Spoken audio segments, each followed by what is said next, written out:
Dear student, today we start the another quantitative properties, depression in freezing point. देखिए सबसे पहले freezing point क्या होता है।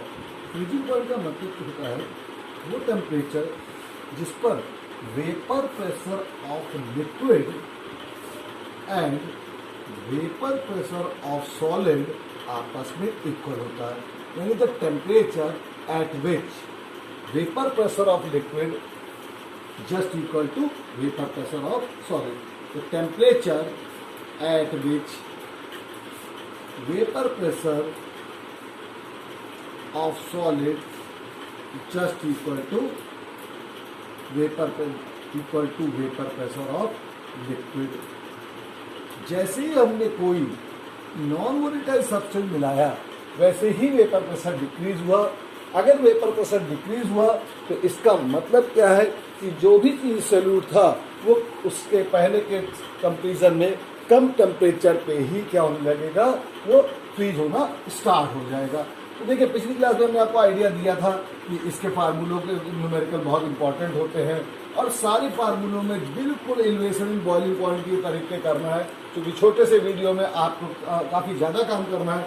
इसलिए इसमें थोड़ा सा काम याद कर लीजिएगा कि m is equal to 1000 into K F into small w divided by delta T F into capital of w।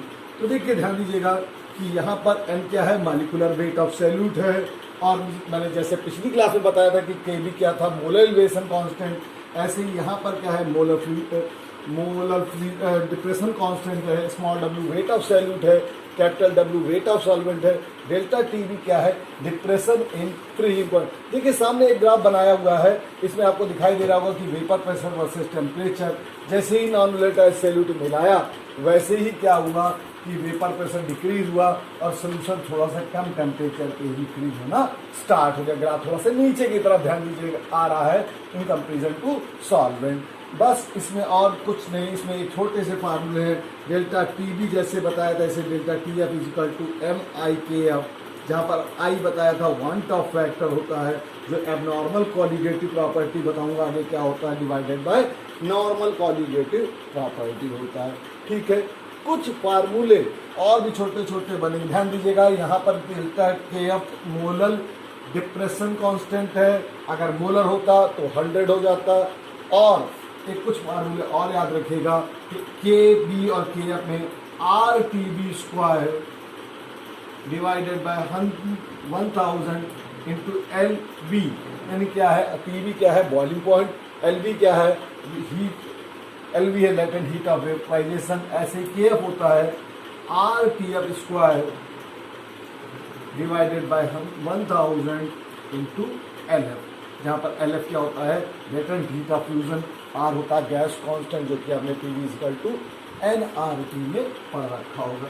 देखिए मैंने बहुत छोटे टाइम में आपको काफ़ी चीज़ें इसमें समझा दी हैं।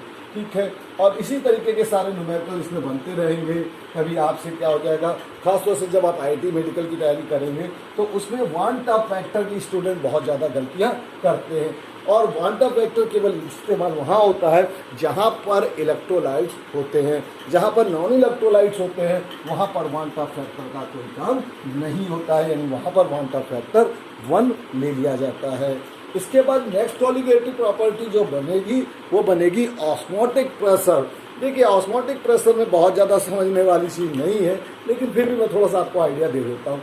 ऑस्मोटिक, जैसे ऑस्मोसिस क्या होता है, ऑस्मोसिस होता है कि लिक्विड का ऑटोमेटिक फ्लो होना, फ्लो ऑफ लिक्विड जो होता है उसको हम बोल देते हैं ऑस्मोसिस।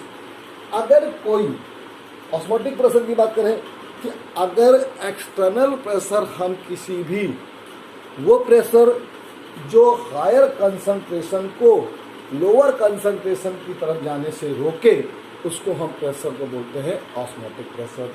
देखिए एक मेम्ब्रेन होती है जिसको हम बोलते हैं सेमी परमेबल मेम्ब्रेन, वो क्या होती है, हायर कंसंट्रेशन को जाने देती है, जबकि लोअर कंसंट्रेशन वाले का फ्लो रोक देती है। बिल्कुल वैसे ही होता है कि जैसे एक बड़े से अगर होटल में जाएं तो बड़े से होटल में गार्ड क्या करता है कि बड़े आदमियों को तो जाने देता है लेकिन छोटे आदमियों को रोक देता है। तो ऐसी मेम्ब्रेन जो हायर कंसंट्रेशन वाले को फ्लो को होने दे और लोअर कंसंट्रेशन वालों को रोक ले, उसको हम बोलते हैं सेमी परमेबल मेम्ब्रेन।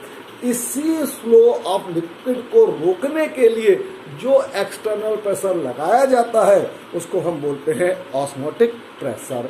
अब इसी ऑस्मोटिक प्रेशर के जो न्यूमेरिकल होते हैं वो बिल्कुल PV=nRT के इक्वल होते हैं, जहां पर P की जगह पर टर्म यूज होगा πV=nRT, जहां पर क्या होता है, पाई होता है ऑस्मोटिक प्रेशर, V होता है वॉल्यूम, N होता है number of moles, R gas constant और T टेम्परेचर होता है। तो याद रखिएगा कि ऑस्मोटिक प्रेशर के फार्मूले में πV=nRT, जहां पर पाई क्या होता है ऑस्मोटिक प्रेशर, N होता है नंबर ऑफ मोल्स यानी weight upon molecular weight, R into T। ठीक है, पाई क्या होता है ऑस्मोटिक प्रेशर। अब इसी में 3 तरीके के सॉल्यूशन आप पढ़ोगे, हाइपरटोनिक, हाइपोटोनिक, आइसोटोनिक। आइसोटोनिक में क्या होता है कि जब सॉल्ट की कंसंट्रेशन और सॉल्वेंट की बराबर होती है, यानी जहां पर प्रेशर दोनों का बराबर होता है ऑस्मोटिक प्रेशर, उसको हम बोलते हैं आइसोटोनिक। जबकि जब सॉल्ट की कंसंट्रेशन ज़्यादा होती है सैल्यूट से तो उसको हम बोलते हैं हाइपरटोनिक। हाइपरटोनिक में क्या होता है कि जो भी सैल्यूट होता है, जो भी चीज़ ली जाती है उसका ऑस्मोटिक प्रेशर थोड़ा सा ज़्यादा होता है। ठीक है, जब सॉल्वेंट का ऑस्मोटिक प्रेशर ज़्यादा होता है, सैल्यूट का कम होता है, तो उसे हम हाइपोटोनिक बोलते हैं। ठीक है, तो इसी तरीके से याद रखिएगा कि π=ऑस्मोटिक प्रेशर। यूनिट आपको पता ही होगी कि ATM होती है, R को बोलते हैं हम गैस कांस्टेंट। थैंक यू, इतने रखना है क्वालिटेटिव प्रॉपर्टीज में। Okay, thank you.